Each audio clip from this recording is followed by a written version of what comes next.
তো এই যে আমার এখন স্নান টান কমপ্লিট, আর এখন পুজো দেব। মানে পুজো দেবো বলতে আগে পুজোর রান্না বান্না গুলো করবো।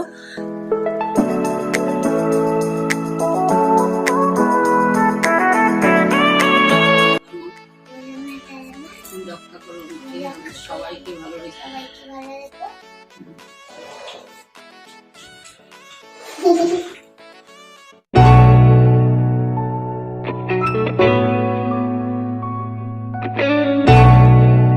সুপ্রভাত বন্ধুরা, তোমরা সবাই কেমন আছো? আশা করি তোমরা সবাই খুব ভালো আছো। আজকে সকাল সকাল ব্লগটা স্টার্ট করছি। আর দেখো সকালবেলা আমি এই যে বাজারে ব্যাগ নিয়ে রেডি হয়ে গেছি।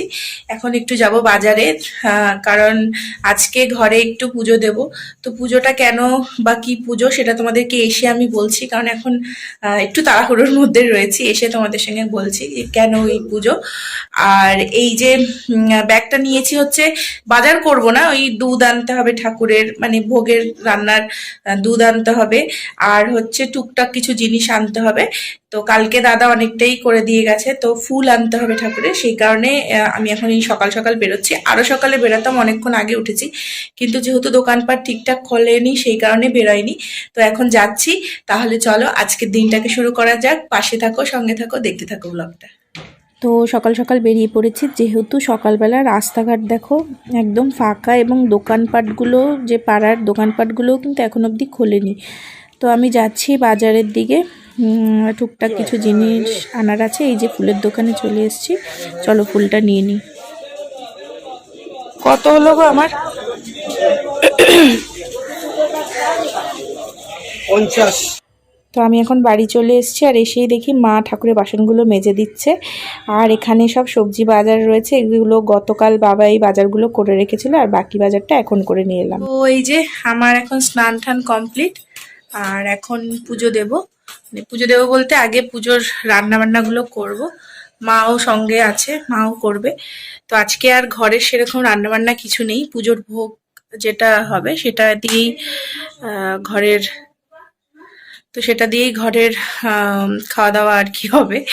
তো এবার বলি, তোমাদেরকে বলছিলাম যে কেন পুজোটা করছি হঠাৎ করে, বা কি পুজো। তো ঘরেরই যা আমার ঠাকুর রয়েছে, তোমরা মানে আমার ঘরে যে যে ঠাকুর রয়েছে, তো রোজই তো ঠাকুরকে নকুলদানা আহ, এইসব দিয়ে পুজো দিই। যখন কখনো মানে কোনো কোনো বিশেষ বিশেষ সময় বা বৃহস্পতিবার করে ঠাকুরকে সন্দেশ দেওয়া হয়। তো আমার হঠাৎ করে ইচ্ছে হলো, মানে ওরম কোনো আলাদা কোনো তিথি নক্ষত্র দেখে নয়, হঠাৎ করে ইচ্ছে হলো যে ঠাকুরকে একটু ভোগ প্রসাদ নিবেদন করব মনের ইচ্ছায়। তো যতটুকু সাধ্য সেই মতো, তো সেটাই করব। সেজন্যই আজকে যেটা করব, খিচুড়ি করব, লাবড়া করব, 3 রকম ভাজা, আর হচ্ছে পায়েস। তো এটা দিয়েই আজকে ঠাকুরকে ভোগ নিবেদন করব। তাহলে চলো এখন কাজে ঝটপট লেগে পড়ি, কারণ সব ঠিকঠাক না করা অবধি তো মানে সব গুছি টুছি নিয়ে না বসলে তো রান্নাটা চাপাতে পারছি না। তাহলে চলো তোমাদেরকেও দেখাবো কখন আমি কি করছি। ঠিক আছে, চলো তাহলে দেখতে থাকো। তো মা তো ওদিকে ভোগ রান্না বসিয়ে দিয়েছে, আর দেখো আমি সবার আগে যেটা করলাম, ঠাকুরের আসনটাকে সুন্দর করে সাজালাম নিজের মন মতো করে, যতটুকু পেরেছি করার চেষ্টা করেছি। আর এই ফুলগুলো ওই যে দেখলেই তোমরা, বাজার থেকে কিনে নিয়ে আসলাম। আমার এই যে সব ঠাকুর আমার এখানে। তো সিংহাসনটা একটু ছোট, যাই হোক ঠাকুররাও একটু অ্যাডজাস্ট করে বসেছে আর কি, এখানে কিছু করার নেই, সিংহাসনটা অনেকটাই ছোট হয়ে গেছে। যাই হোক চেষ্টা করেছি সিংহাসনটাকে একটু সুন্দর করে সাজানো।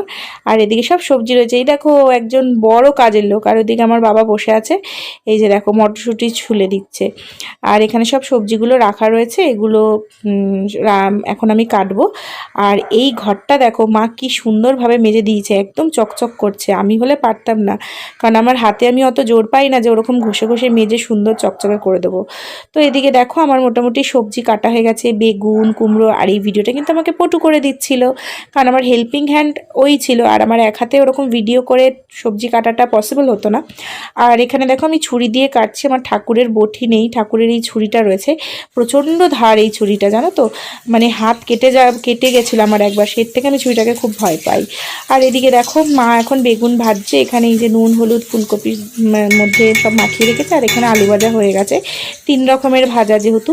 চলো ওদিকে পায়েসটা দেখে আসি। পায়েস হয়ে গেছে? হ্যাঁ, পায়েস হয়ে গেছে, নামাবো।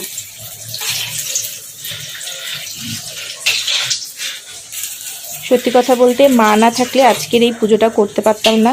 মানে আমি পুজোটার উদ্যোগ নিয়েছি ঠিকই, কিন্তু আমি সত্যি কথা বলতে এই পুজোর জন্য কিছুই করিনি। বাবা আগের দিন বাজার করে রেখেছে, দাদাও আগের দিন রাতে যেটুকু বাকি ছিল করেছে, আর সকালবেলা আমি অল্প কিছু জিনিস আনতে গিয়েছিলাম। মোটামুটি পুজোর সব জোগাড় প্রায় হয়ে গেছে। আর মা দেখো এদিকে পায়েসটা তো করলো, আর এদিকে এই যে এখন সবজিটা তৈরি করছে, মানে যেটাকে লাবড়া বলে। মা ছিল বলে হয়েছে, আমার দ্বারা একা এখন পসিবল হয়ে উঠছে না। শরীরটা ঠিক তোমরা জানো গতকাল থেকেই ভালো ছিল না, তো সেই কারণে। যাই হোক, চলো এবার খিচুড়িটা বসবে, খিচুড়িটা হলেই রান্না হয়ে যায়। তাহলে চলো বাকি কাজগুলো সেরে একেবারে পুজোর সময় তোমাদের সঙ্গে দেখা করছি। তো তোমরা তো দেখলেই পায়েসটা আর লাবড়াটা হয়ে গেছে। লাবড়াটা এখনই নামাবে মা। আর এদিকে এই যে লাবড়াটা দেখো ফুটছে, হয়েই গেছে প্রায়। আর ওদিকে মা খিচুড়ি বসিয়েছে। এখানে কিন্তু সব ঠাকুরের এই যে এখানে মশলা বাটা রয়েছে, আর ঠাকুরের সব মশলা, মানে ঠাকুরকে যেহেতু ঠাকুরকে ভোগ নিবেদন করবো, আলাদা করে মশলা কিনে ওখানে রাখা হয়েছে। আর আমি এখন যেটা করছি, আমি এই যে পায়েসটা হয়ে গেছে, মা বললো যে বাটি বাটি করে বেড়ে রাখ, মানে ঠাকুরকে বাটি বাটি করে দেব, তো বেড়ে রাখতে বললো। আর এই কাঁসার বাটিগুলো দেখো মা আমাকে এনে দিয়েছে, কারণ আমার ওরকম কোনো বাটি ফাটি নেই। তো সেক্ষেত্রে মা আমাকে সেদিন বললো যখন পুজোই করবি আমি তোকে এনে দেবো। তো মা এই বাটিগুলো এনে দিয়েছে, খুব সুন্দর বাটিগুলো, জানো তো, দেখেও বেশ ভালো লাগছিল। আর এদিকে দেখো তরকারিটা হয়ে গেছে। আর এখন এই যে ঠাকুরের আসনও, মানে ঠাকুরের স্নান টান সমস্ত করিয়ে ফুল মালা সব তো পরিয়েই দিয়েছি, তোমরা দেখেছো। চলো এবার খিচুড়িটা দেখে আসি। তো এই যে মা একদম খিচুড়ি শেষ পর্যায়ে চলে এসছে, মানে তৈরি হওয়ার। তো এই যে এখন মা গরম মশলা দিয়েছে, এরপরে একটু ঘি দেবে। তো এই বড় যে গামলাটা, এটা আমার বিয়ের সময় পাওয়ার, আমার যদ্দূর মনে আছে। তো এটা মা আমাকে দিয়ে দিয়েছিল ঠাকুরের কোনো জিনিস রান্না করার জন্য। তো যেটা বলছিলাম, আমি এই পুজোটার উদ্যোগ নিয়েছি ঠিকই, কিন্তু পুরো পুজোটার কাজ কিন্তু আমার মা সামলে দিল। তো এই যে মাকে বলছিলাম যে তোমার একটু খাটনি হয়ে যাচ্ছে, কারণ বয়স তো হয়েছে। কিন্তু মা বলছিল এটা কোনো খাটনি না, পুজোর জন্য কাজ করতে মার ভালোই লাগে। কারণ আমার বড় মামার বাড়িতে হরিঙ্গাটায়, তো ওখানে না বড় করে কালী পুজো হয় প্রত্যেক বছর, আমরা আগে যেতাম। তো এখন যেহেতু বিয়ে শাদী হয়ে গেছে, খুব একটা যাওয়া পড়ে না। তো ওখানেও এরকম মা খিচুড়ি রান্না করতো, মানে অনেক হাঁড়ি হাঁড়ি খিচুড়ি হতো। আর সব যেহেতু একটু মানে গ্রামের দিকে, তো অনেক মানুষ আসতো প্রসাদ গ্রহণ করতে, তো সবার জন্যই খিচুড়ি বানানো হতো। তো এইদিকে দেখো আমি ঠাকুরের জন্য খিচুড়িগুলো বেড়ে নিচ্ছি। আর এই যে ভোগ সাজিয়ে দিয়েছি, মোটামুটি চেষ্টা করেছি সবাইকে আলাদা আলাদা থালায় দেওয়ার, যতটুকু আমার কাছে মজুদ ছিল আর কি। তো যাই হোক, এই যে আর কিছুটা গামলা করে রেখে দিয়েছি, কারণ অত পাত্র কিন্তু আমার কাছে নেই, তাই তোমরা কিছু মনে করো না। তো ঠাকুরকে ভোগ নিবেদন করা হয়ে গেছে। এবার সামান্য যেরকম ঘরোয়া পুজো রোজ করে থাকি, সেরকম পুজো করে পুজোর কাজ শেষ করব। আর সত্যি আজকে খুব ভালো লাগলো যে এরকম পুজো দিতে পেরে, মাঝে মাঝে এরকম বেশ ভালোই লাগে। তো এই যে আবার তোমাদেরকে দেখাচ্ছি আমার ঠাকুরের আসনটা। তো চলো পুজোটা করে নিই, তারপর আবার তোমাদের সঙ্গে কথা বলছি। তো আমার পুজো টুজো শেষ, আর এখানে দেখো একজন আমার বড় ঠাকুর খেতে বসেছে, দেখেছো? আর ওদিকে আমার বাবা খেতে বসেছে। তো সবার আগে পটুকে দিলাম। পটু কিন্তু সকালবেলা শুধু দুধ খেয়েছে, তারপরে যে সকালের মানে ভাতটা যে খায় সেটা স্কিপ করেছে, খায়নি, বলে আমি উপোস করে থাকবো। যাই হোক, বাচ্চা মানুষ, ধৈর্য ধরে যে এতক্ষণ না খেয়েছিল এটাই অনেক বড়। তাই পুজোটা হওয়ার সঙ্গে সঙ্গেই ওকে আমি খেতে দিয়ে দিলাম। আর এদিকে দেখো বাবা রয়েছে। বাবাও, আমার বাবা মাছ মাংস থেকে নিরামিষ খেতে ভালোবাসেন। তো বাবা আজকে মন থেকেই খাবে খাবারটা, কারণ জানি বাবার এই খাবারটা পছন্দ। আর আরেকজনকে দেখাচ্ছি, চলো। এই যে কাজ বাজ সেরে এখন দেখো ভিলফুডের ঠাকুমার রান্না দেখতে বসেছে। প্রায় এই ভিলফুডের ঠাকুমাকে উনি খুব ভালোবাসে, মানে আমার মা খুব ভালোবাসে দেখতে ওনার রান্না। তো যখনই আসে বলবে একটু রান্না চালিয়ে দে, আমি একটু রান্না দেখি। আর এদিকে দেখো ঠাকুরের এই যে বাদবাকি যে ভোগগুলো রয়েছে সব ঢেকে রাখবো। আর এখন আমি আর মা খেতে বসবো। মাকে আগে দিয়ে দিলাম, কারণ অনেকক্ষণই মাও না খাওয়া উপোস ছিল, আমিও উপোস রয়েছি। তো এই যে দেখো বসে পড়েছে। আর পটু দেখো নুনটা দিয়ে গেছে পুরো আমার বেগুন ভাজার উপরে। এই যে এখানে দেখো দুষ্টুমি করছে, বেলুন ফোলাচ্ছে। চলো তাহলে এখন খেয়ে নিই। Good morning. তো তোমরা ভাবছো হঠাৎ করে গুড মর্নিং কেন বলছি। তো আজকের যে ভিডিও, মানে গতকালের যে ভিডিওটা আর কি তোমাদের সঙ্গে শেয়ার করছিলাম আমার বাড়ির পুজোর, তো সেই ভিডিওটা